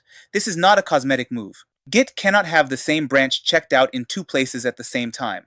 So moving a thread between worktree and local requires careful state movement. Codex surfaces that as a choice the operator has to make intentionally. The handoff modal names the branch that will carry the prepared work. That detail is important for production work. If the operator is ready, the work can move into local for direct foreground inspection. If the operator is not ready, the worktree can stay available, or the result can become a branch for follow-up review. The course habit is to keep the decision explicit instead of treating background edits as already accepted. Here, the app also shows a useful boundary condition. The Git state can move back locally even if the chat itself needs attention before switching. That is a real state management lesson. Handoff is not magic. It is a coordinated movement of code, branch state, and conversation context. If one part needs attention, stop and inspect the branch and artifacts instead of assuming the foreground is clean. When a handoff needs attention, the right response is not panic and not blind clicking. The right response is to inspect the named branch, inspect the artifacts, run the checker, and decide whether the conversation still needs to move. That is a practical advantage of structured handoff files. They give you something concrete to verify when the UI reports a boundary condition. The review panel gives the most compact proof of the package. The latest handoff JSON includes the pass marker, the handoff file, the dashboard file, the risk score, and the local foreground safety flag. This is why the worktree package is easier to review than a vague assistant answer. The result has structured artifacts that a person or a tool can inspect. Read the artifacts like a reviewer. The markdown handoff brief is for humans. Latest handoff.json is for tools and dashboards. The risk register explains why the package is safer than the starting state. The boundary map explains what belongs to each lane. The dashboard gives a fast visual summary. If those files tell conflicting stories, the worktree is not ready to cross the bridge yet. After the handoff branch exists locally, the foreground verification is simple. The branch is named for the state isolation handoff. The working tree is clean, and the checker prints worktree, handoff, pass, 403. That is the acceptance signal for this demo. It does not mean every release is approved. It means the review package is internally consistent and ready for a human decision. Keep the meaning of local verification narrow. Checking out the handoff branch and passing the local checker proves that the prepared package can be inspected in the foreground environment. It does not approve a production release, push a pull request, or accept a risk decision on behalf of the team. That separation lets Codex do useful preparation while keeping human judgment attached to the final operational decision. There is one more state boundary to understand: ignored files. Worktrees do not automatically carry every ignored local file, and that is usually good. Secrets, caches, and personal local state should not cross just because an agent needs a second checkout. When a managed worktree really needs a safe ignored file, use .worktreeinclude deliberately with non-secret patterns only, and keep the policy readable. Review.worktreeinclude the same way you would review a deploy script. Ask why each pattern is there, whether it is reproducible without secrets, and whether future maintainers will understand it. A safe include file is boring and explicit. A vague include file is a leak waiting to happen. In this demo, .worktreeinclude contains safe context only, a runtime profile name, and a demo window layout. It does not include tokens, credentials, personal caches, or environment files. That is the rule to remember. Include the smallest non-secret context that makes the worktree reproducible and leave everything else behind. State isolation becomes weaker when ignored files cross lanes casually. The browser dashboard is the direct output artifact. It summarizes the use case in one screen. Local foreground is protected, worktree background is where the preparation happened, and the handoff bridge is review ready. The pass marker is visible, but the page still teaches the operational idea. The worktree prepares evidence, and the operator chooses what moves forward. Below the fold, the dashboard lists the artifacts that make the review package inspectable. The Markdown handoff brief explains the decision. The JSON pointer identifies the current handoff package. The state boundary map explains which lane owns which responsibility. The risk register shows the rollback readiness score. And the release plan records what evidence is ready without pretending that a real release was approved. The dashboard is also a handoff surface. A reviewer who did not watch the whole codex run can still understand the result. What the background lane prepared, which artifacts to inspect, whether the checker passed, and what cleanup policy should apply. That is a useful standard for autonomous work. The final state should be readable outside the original chat, because production review often happens later and by someone else. A clean worktree workflow ends with one of three decisions. Accept the artifacts into local and continue review there. Keep the worktree or branch for follow-up if the result is promising but not ready. Reject and archive the package if the work should not move forward. The mistake to avoid is leaving anonymous background state around with no owner, no branch, and no review path. This cleanup discipline is what prepares the next level of the course. Multiple agents are only useful if each one has a safe state boundary and a reviewable handoff. If one worktree cannot be accepted, branched, or archived cleanly, adding more workers only multiplies confusion. State isolation comes before parallel supervision. Cleanup is not just housekeeping, it is state management. If the package is accepted, preserve the branch or merge path that explains why it moved forward. If it stays under review, keep the worktree or branch named and inspectable. If it is rejected, archive enough evidence to understand the decision, then remove stale background state. Clean endings are what make the next worktree safe to trust. The core lesson is that worktrees make background work safe by giving it a separate state boundary, and handoff makes the boundary operational by forcing a decision about where work should continue. In the next lesson, that same idea becomes the foundation for multiple focused agents working in parallel. Before you scale the number of workers, make sure you can control where their state lives. Now that the course has a safe state boundary model, the next step is parallel supervision. This lesson is about subagents and custom agents in Codex Desktop. The goal is not to make the interface look busy. The goal is to fan work out into specialist lanes, keep the lanes bounded, and bring the evidence back into one supervised decision. Start from the official Codex Subagents page. Codex can run sub-agent workflows by spawning specialized agents in parallel, then collecting their results into one response. The page also says you can define custom agents with different model configurations and instructions for the task. That gives us the vocabulary for this lesson: parallel agents, custom instructions, and one consolidated answer. The typical workflow matters because it defines the supervisor's job. Codex handles orchestration across agents, spawning new subagents, routing follow-up instructions, waiting for results, and closing agent threads. It also states that Codex only spawns a new agent when you explicitly ask it to. Parallelism is an operator decision, not a random side effect. The management and sandbox sections are the safety layer. Subagents inherit the current sandbox policy, approval requests can surface from inactive threads, and custom agents can be shaped for a focused job. So the question is not whether many agents can run. The question is whether each one has a role, a boundary, and a verifiable contribution to the final synthesis.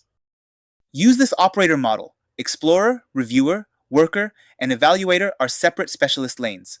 The Explorer maps the source of truth. The Reviewer challenges the launch claim. The Worker applies only the smallest approved fix.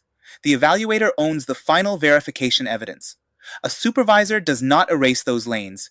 It merges them into one decision. Bounded fanout is the key discipline. The prompt asks for exactly 4 role agents, not an open-ended swarm. It also asks for readable artifacts from each role, a supervisor synthesis, and a local checker. That gives parallel work a shape. Without a fanout limit, subagents can produce more activity than evidence. The demo workspace is Subagent Supervision Lab. It is small enough to understand but structured enough to require supervision. Launch readiness data, a readiness model, a dashboard, custom agent definitions, a handoff folder, and a deterministic checker. The starting state is deliberately incomplete, so the agents have to produce role evidence before the package can pass. The prompt is written like a supervisory request. It asks Codex to run one explorer, one reviewer, one worker, and one evaluator. It tells the explorer and reviewer to stay read-only, limits the worker to a small, scoped readiness fix, requires separate role files, asks for one supervisor synthesis, and defines done as the local checker printing Subagent, Supervision, pass, 404. Now watch the real Codex Desktop run.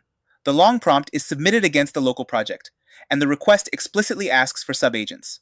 This is the moment where the operator chooses parallel supervision. The important detail is the language of the prompt: separate roles, bounded scope, readable evidence, and a final pass marker. Codex exposes the subagent workflow directly in the application. The right panel is labeled Subagents, and individual agent threads appear as the run progresses. That visible surface matters. The operator can see that this is not just one assistant pretending to have reviewed itself. Codex is orchestrating separate specialist threads and collecting their results. As the run continues, the main thread waits while specialist work is gathered. The explorer and reviewer establish the starting evidence and the risk questions. The worker then changes only the approved readiness artifacts. The evaluator checks the final package. The UI keeps the supervisor view in one place while the role threads move underneath it. This is the habit to build. Subagents are not magic workers. They are contracts. Each agent needs a purpose, a scope boundary, an output file, and a way for the supervisor to reject or merge its work. If a role has no artifact, it is just conversation. If a role has no boundary, it can overwrite the decision you were trying to supervise. When the run completes, Codex shows the final response and the changed file count. The output is a supervised review package, not an unconditional launch approval. The important result is that the 4 role artifacts, the latest agent report, the dashboard, and the supervisor synthesis are now inspectable together. The review panel is where the package becomes concrete. It shows the diff surface instead of only the chat summary. That is where a reviewer can inspect the dashboard, the report, the role evidence, and the narrow readiness changes. For supervised agents, a reviewable diff is the difference between activity and accountability. The local checker is the objective gate for this lesson. It verifies that explorer, reviewer, worker, and evaluator evidence files exist, that the supervisor synthesis mentions every role, that the latest report has the pass marker, and that the dashboard contains the supervision vocabulary. The acceptance signal is Subagent, Supervision, Pass, 404. The browser dashboard is the human-facing artifact. At the top, the 4 specialist lanes are visible: Explorer, Reviewer, Worker, and Evaluator. Each lane is marked complete. The page explains that the launch artifact is ready for supervised review because the parallel role evidence has been merged into one supervisor decision. Below the fold, the dashboard shows the supervision model, readiness scores, the final decision, and the evidence cards. Notice the narrow meaning of the result: supervised review. The checker passes, but the dashboard still keeps open blockers visible. That is the right level of honesty for autonomous work. Evidence can be ready for review without claiming the launch is done. Custom agents become useful when their instructions are boring and specific. A good explorer does not edit. A good reviewer challenges claims. A good worker stays inside the approved scope. A good evaluator is allowed to say no. The names can change from project to project, but the lesson stays the same. Specialize the role, not the excuse.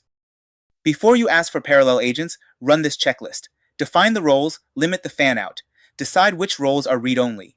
Name the artifacts each role must leave behind. Require one synthesis. Require one local verification command. Then review the diff before accepting the result. This turns subagents into an engineering workflow instead of a spectacle.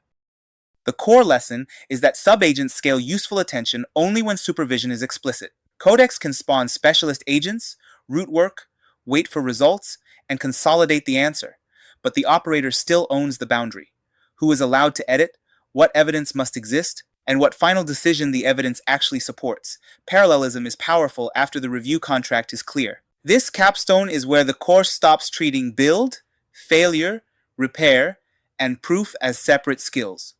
We are going to run them as one professional operating loop inside Codex Desktop. The project is a realistic release readiness war room for a refund assistant launch. The starting state is intentionally not ready. The ending state is not a vague success message. It is a conditional launch decision backed by local files, a browser dashboard, a pass marker, and a reviewable codex change summary.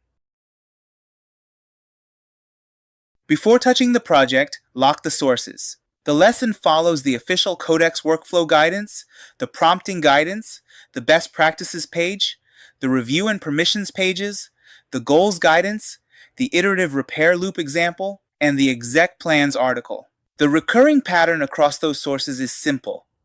Give Codex context, define constraints, ask for a plan when the work is complex, keep permissions deliberate, verify locally, and review the result instead of trusting the chat alone. The operating model for the Capstone has 5 layers. First, source of truth. The repository files decide readiness, not intuition. Second, goal contract. The prompt names the desired outcome, constraints, and done state. Third, failure first. We run the checker before repair, so the lesson has a real baseline. Fourth, repair with evidence. Codex changes only the readiness packet and dashboard data. Fifth, proof. The local checker, the dashboard, and the review card must all agree. The project is Launch Ops Release Readiness War Room. Imagine a team preparing a smart refund assistant for launch. Product wants a go decision, but operations requires evidence. Quality results, telemetry limits, rollback ownership, support readiness, risk owners, and a customer-safe recommendation. That is interesting because it is not a toy button or a Hello World page. It mirrors the kind of messy release decision where an AI coding agent can help, but only if the operator keeps the decision verifiable. The workspace has 2 important surfaces. The machine-readable surface is state/release-decision-packet.json. The human-facing surface is app/data/dashboard-state.json, which drives a local browser dashboard. There is also a deterministic checker named scripts/check-release-readiness.py. The checker is the judge. The browser is the proof surface for a human. Codex Desktop is the repair environment where the change must be made and reviewed. A good capstone does not begin with a pretend success. It begins with the failure. The initial checker prints capstone, release, ready, stop, 501, and lists the missing parts. The recommendation is not ready, the summary is incomplete, evidence is missing, owners are missing, risk tracking is weak, and the dashboard does not yet carry the pass marker. This is the fail stage of the lesson, and it matters because repair without a failing baseline is just editing. Now write the Codex prompt like an operating contract. It says, build the missing release, readiness decision packet and browser dashboard. Use the existing checker as the source of truth. Make the smallest meaningful repair. Do not invent external data. Keep the recommendation conditional rather than reckless, and finish by running the local checker. It also asks for a final answer that names changed files, the verification command, and the dashboard proof URL. That is the anatomy of a serious request. Here is the real Codex Desktop run. The long prompt is pasted into the actual desktop app against the LaunchOps workspace. Notice that the lesson uses the visible desktop workflow instead of a hidden shortcut. The work is happening in the visible Codex interface, with the local project selected and the prompt written as a contract. At this moment, the operator has done the most important part. Codex has a clear target, a known failing checker, and a precise definition of done. During the run, the checker remains the anchor. The project does not pass just because Codex starts writing. It still fails while the repair is incomplete.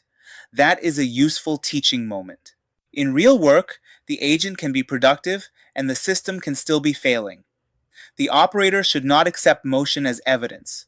The only evidence that counts is the repository state after the repair and the command output after verification. The repair strategy is deliberately narrow. The decision packet must become a conditional go, not a blind go.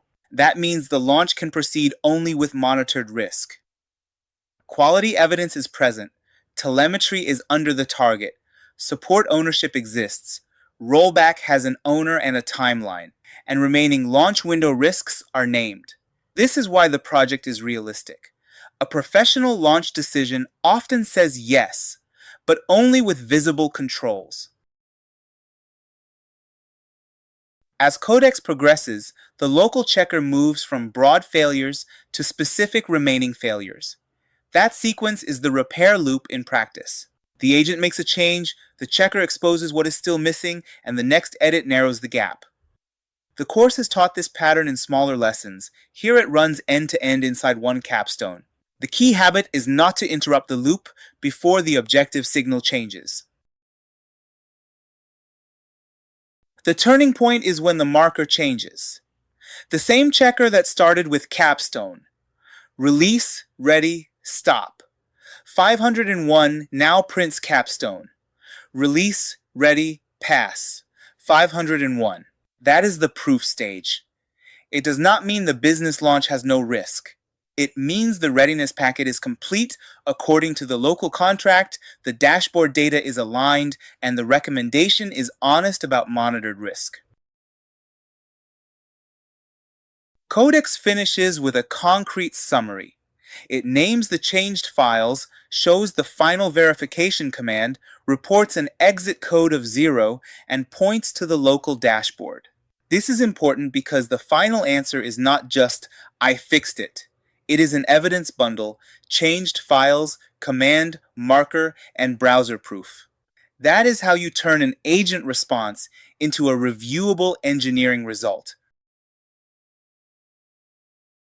The Change Files card is the review surface. It shows two edited files, the release decision packet and the dashboard state. That is exactly the scope we wanted. The repair did not sprawl across unrelated files. It did not create a new system, and it did not bury the decision in a chat transcript. A reviewer can now open the diff and decide whether the conditional launch evidence is acceptable. Now verify outside the chat. The local command is python scripts/checkreleasereadiness.py. It exits 0 and prints the pass marker. It also checks the decision packet, the dashboard state, the recommendation, the evidence identifiers, the owner fields, the risk posture, the card count, and the browser-facing marker. This is the step that separates an impressive demo from a responsible workflow. The browser dashboard is the human-proof surface. It shows Launch Ops Release Readiness War Room, a conditional go recommendation, and Capstone, Release, Ready, Pass, 501. The summary says the release is ready with monitored risk, and the cards expose the evidence, quality, telemetry, rollback, and support. This is the correct shape for a launch artifact. Clear enough for a decision maker, but still honest about constraints. The dashboard evidence matters because it forces the repair to be understandable. Quality is not a word. It is 143 of 146 checks passing. Telemetry is not a promise. It is a P95 latency and an error limit. Rollback is not hope. It has a named owner and a 12-minute target. Support is not assumed. It has an escalation path. Those details make the output feel like operations, not decoration. Tie this back to the documentation. The prompting guidance says to give enough context and a clear done condition. The goals guidance says long-running tasks need an explicit goal and observable progress. The repair loop example shows how a failing command can guide iteration. The review documentation keeps the final diff visible. The permissions guidance reminds us that the operator owns escalation. The capstone uses all of those practices in one visible workflow. When you run this pattern yourself, Use a checklist. 1. Name the real project and the decision you need. 2. Identify the source files and the human proof surface. 3. Run the failure first. 4. Write a prompt with constraints, not wishes. 5. Require a local command. 6. Wait for the marker, not the vibe. 7. Inspect the changed files. 8. Open the browser or app proof. 9. Record what passed and what still needs human ownership. There are several mistakes to avoid. Do not let the agent invent missing business evidence. Do not accept a green-looking dashboard without running the checker. Do not ask for a broad rewrite when the task is a readiness packet. Do not hide the failure state from the lesson. Do not ship an unconditional go when the facts support a conditional go. And do not confuse Codex completing a response with the system meeting the acceptance contract. Here is the full loop in one sentence. Build the target surface, fail it against a local checker, repair the smallest source of truth files, prove the outcome with the same checker, inspect the changed files, and open the browser surface that a human would use. That is the Capstone move. It turns Codex Desktop from a code assistant into a supervised release workflow partner. The same pattern transfers beyond this demo. If the project is billing, the source of truth might be invoices and reconciliation tests. If it is security, the source of truth might be policy files and audit logs. If it is a product launch, it is readiness evidence and owner assignment. The important move is to decide what proof means before the repair starts. Codex is strongest when the operator can point to the exact files, exact command, and exact human-facing artifact that must agree. Human control is still visible at every stage. The operator chooses the project, writes the contract, allows the work, reads the changed files, and decides whether conditional go is acceptable. The local checker can say the packet is complete, but it cannot decide whether the business should launch without a human owner. This distinction is one of the best practices in the lesson. Automation can collect and repair evidence, while the accountable person owns the final release decision. Turn this into a repeatable production habit. Keep a small readiness checker in the repo. Keep the dashboard data close to the decision packet. Name pass and stop markers clearly. Require Codex to say which files changed and why. Prefer conditional recommendations when the facts are mixed. And after the run, preserve the prompt, the proof command, and the browser evidence so the next operator can replay the reasoning instead of trusting memory.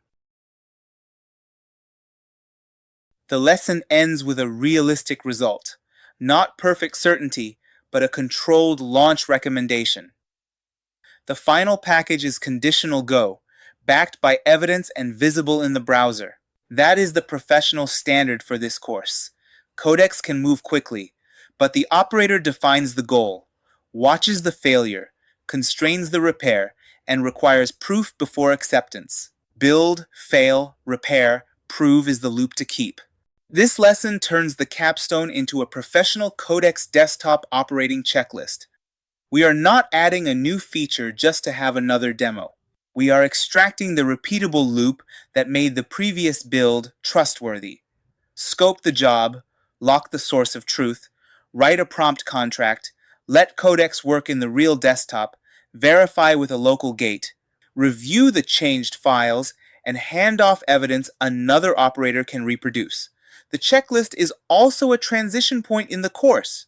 Up to now, each lesson demonstrated one capability. Here, the viewer learns how to combine the capabilities into a repeatable operating standard. The important question becomes, would another professional be able to inspect this run later and understand exactly why it was accepted? The source lock matters because a checklist is only useful when it is grounded. The syllabus asks for a professional Codex Desktop loop. The lesson index places this after the capstone. The official guidance emphasizes clear goals, sufficient context, explicit constraints, careful tool use, verification, and review. So the resource we build here must teach how to decide what Codex should do, what it must not touch, and what proof counts as complete. That grounding protects the lesson from becoming a generic productivity list. Every item in the checklist has to connect back to a decision an operator actually makes while using Codex Desktop. How much context to provide, which files define the truth, when to ask for approval, and how to prove that the result is ready. Think of the loop as 6 connected moves. Build the smallest useful target. Fail first against a visible gate. Repair the source of truth rather than polishing around the problem. Prove the repair with the same gate. Review exactly what changed. Then hand off the marker, command, files, and cleanup state. If one of those moves is missing, the workflow becomes harder to trust. The sequence is deliberately ordered. If you try to repair before you understand the failure, you can produce convincing but irrelevant output. If you prove before review, you can miss unrelated changes. If you hand off without cleanup state, the next session inherits uncertainty. The loop keeps those risks in the open. The workbench is intentionally small but realistic. It has official source notes, evidence from the Capstone, a markdown resource that becomes the checklist, a JSON state file that powers a live dashboard, and one checker script. The checker starts red, so the viewer can see the difference between a plausible artifact and a verified artifact. This gives the viewer a concrete mental model. The markdown file is the durable course resource. The JSON file is the machine-readable state. The browser page is the human-proof surface. The checker is the authority for acceptance. Codex can help create the artifact, but the gate decides whether the artifact is complete. Before Codex changes anything, the local gate tells us what is missing. The expected end state is not a vague good answer. It is a ready checklist with 12 dimensions, a dashboard state that agrees with the markdown resource, and the marker professional, loop, checklist, pass, 502. This gives the desktop run a concrete finish line. Starting from red is important because it removes ambiguity. The viewer sees that the pass marker was not pre-existing decoration. It appears only after the required content, state, and handoff details are in place.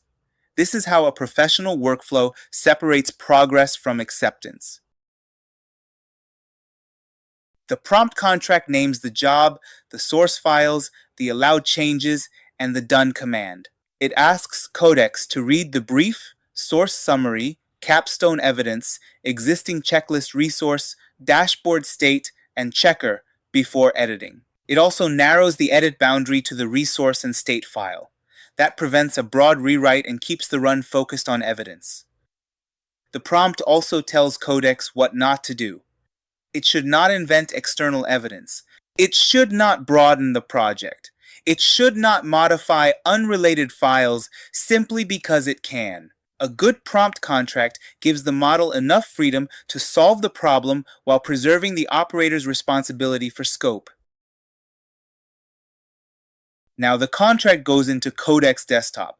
The important part is not just that a prompt is pasted. The important part is that the workspace is the correct project. The composer starts from a clean state, and the prompt includes the same acceptance command the operator will use after the run. The viewer can watch the task move from instruction to action without a hidden shortcut. This is why the visible desktop matters. The viewer can see the real project selected in the sidebar, the prompt entering the composer, and the run beginning in the application, rather than through a detached script. That continuity teaches how to operate Codex as part of a controlled workstation process. As Codex works, it reads the project files and edits the checklist resource. This is where professional operators stay patient. We do not interrupt the run simply because text appears on screen, and we do not accept the first confident response. We watch for the changed files, the command it runs, and the evidence it claims. During this stage, The screen is useful even when it looks slow. The operator is looking for evidence of file reads, command execution, changed artifacts, and whether Codex is staying inside the contract. A professional run is not measured only by speed, it is measured by whether the work remains explainable. The first verification exposes a valuable problem. The checker contract itself is too strict for short identifier fields. That is not a failure of the lesson, it is the lesson.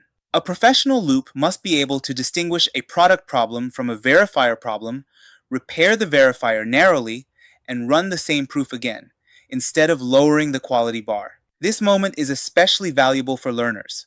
Many operators treat a failing checker as an instruction to keep rewriting the product. Here, the failure is partly in the acceptance rule. The correct move is to inspect the contract, narrow the diagnosis, and repair the smallest responsible surface. The follow-up asks for a surgical verifier repair, not a second rewrite of the checklist. Codex changes only the checker logic that should have applied minimum length to prose fields, not to compact IDs. This shows a crucial habit. When the acceptance gate is wrong, fix the gate transparently and keep the artifact stable unless fresh evidence proves it needs more work. The repair is also documented in the final response. That matters because verifier changes can be sensitive. If the gate changes, the viewer should know why it changed, how narrowly it changed, and whether the original artifact was rewritten. Otherwise, a passing result could be mistaken for a lowered standard. The final Codex response names the changed file, the verification command, the exit status, and the pass marker. That response is useful because it is tied to visible evidence, not because it sounds polished. The marker professional, loop, checklist, pass, 502 appears only after the local command succeeds. The response also demonstrates good handoff language. It does not just say the task is done. It names the file changed, shows the command to rerun, and includes the exact marker. That pattern should become automatic for every serious Codex Desktop loop. We also run the checker outside the desktop chat. This matters because the video should not depend on trusting an assistant summary. The local command prints status pass, 12-dimension IDs, no failures, and the same pass marker. The command line is the reproducible proof trail for the course resource. Running the command ourselves protects the course from relying on claims. The terminal output is boring in the best possible way. Pass status, 0 failures, 12 dimensions, and the marker. That boring reproducibility is what makes the final video trustworthy. Next, the same state is opened as a live dashboard. The top of the page shows ready status. The pass marker, 12 out of 12 dimensions, and the 0501 source. This is the human-readable proof surface. It translates the JSON and Markdown into something a course viewer can inspect quickly. The dashboard matters because not every stakeholder wants to read terminal output. A course viewer, reviewer, or future operator can open the page and immediately see whether the resource is ready.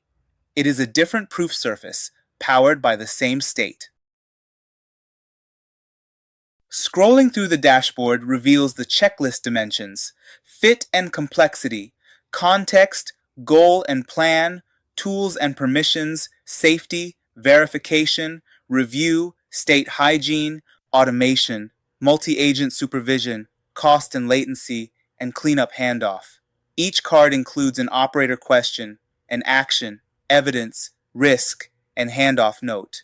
As the page scrolls, each dimension expands the checklist from a simple slogan into operating practice. The cards ask what to decide, what action to take, what evidence proves completion, and what risk appears when the step is skipped. That structure turns the checklist into a usable field guide. Those 12 dimensions are the professional version of the loop.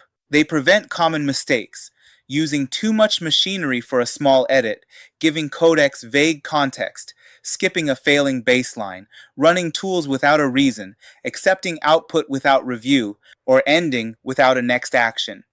The checklist is designed to make those decisions visible. The dimensions also help the viewer choose the right amount of process.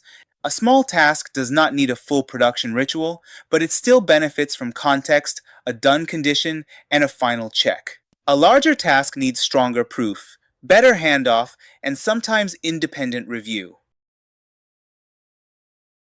Notice the changed file boundary. The main run generated the resource and dashboard state. The repair run changed only the checker. That boundary is part of the evidence. A professional handoff should say what changed, what did not change, which command passed, and whether any cleanup remains. Otherwise, the next operator has to reconstruct the story from memory. Change file awareness is one of the easiest habits to skip. Codex may be correct about the target change and still touch more than expected. By naming the boundary, the operator creates accountability. The viewer learns to accept the result only after the scope, proof, and diff all agree. The best practice is not to make every task slow.